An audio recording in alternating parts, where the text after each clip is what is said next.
let me, on behalf of the government and all the government officials who are here, particularly welcome the business community on the plateau to this interaction and dinner. Indeed, for me, it's quite heartwarming to have this array of people who are involved in building an economy, the economy of the plateau, and making our lives better. Business is about providing service. Once there is a vacuum in any sector of life, people see the opportunity to be able to provide that service, and in the process they make money. And so business is an integral part of our lives. And I want to thank all of you who have had faith in Plateau State. You have had faith that Plateau is a place to be. Plateau is a place to invest. It is possible for you to have gone elsewhere, but you have kept faith with Plateau over the years. And I want to say a very big thank you. And let me reassure you tonight that your confidence in Plateau State is not misplaced, because I believe that Plateau State has the potential to become the economic nerve center of northern Nigeria. If there is any time to invest in agriculture, the time is now. I want every piece of arable land on the plateau to be occupied with the produce. PADP was able to plant 5,000 seedlings of palm oil and is doing extremely well. They planted about 1,000 seedlings of coconut, is doing fantastic.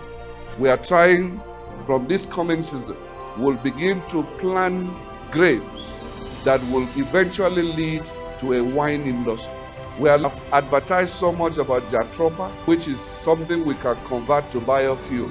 We are looking at how people will begin to invest in the value chain of agriculture. We have talked about losses in fruits, for example.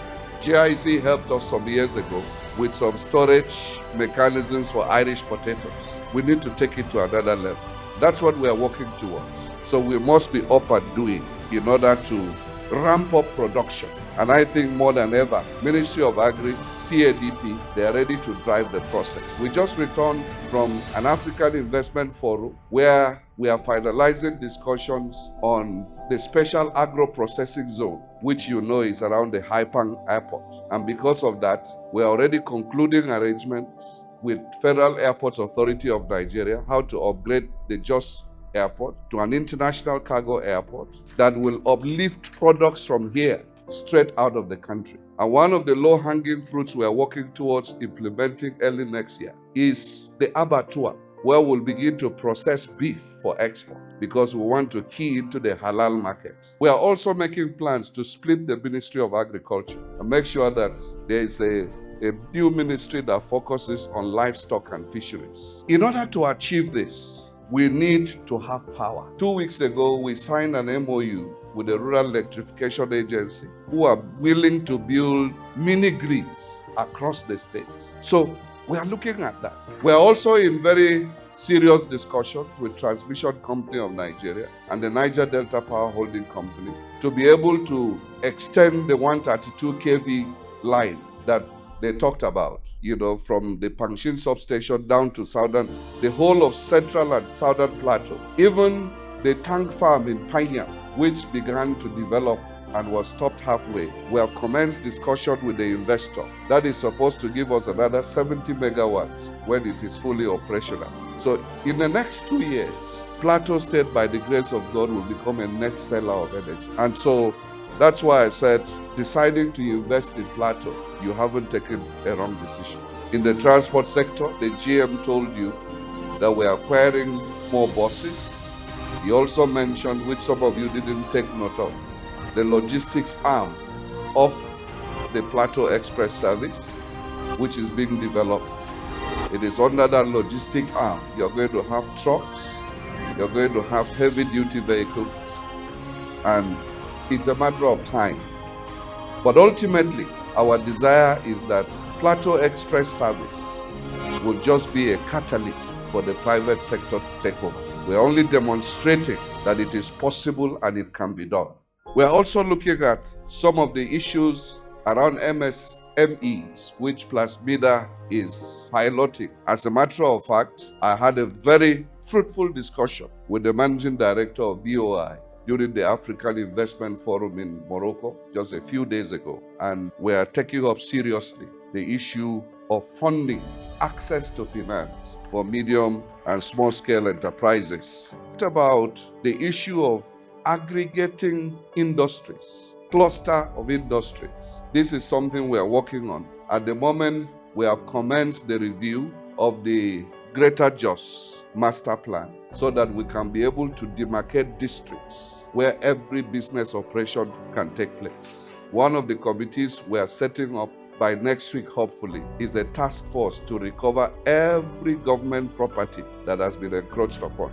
To complement what JMDB is doing, we're going to push that. So many government assets have been taken away, stolen, sold, and we will recover them.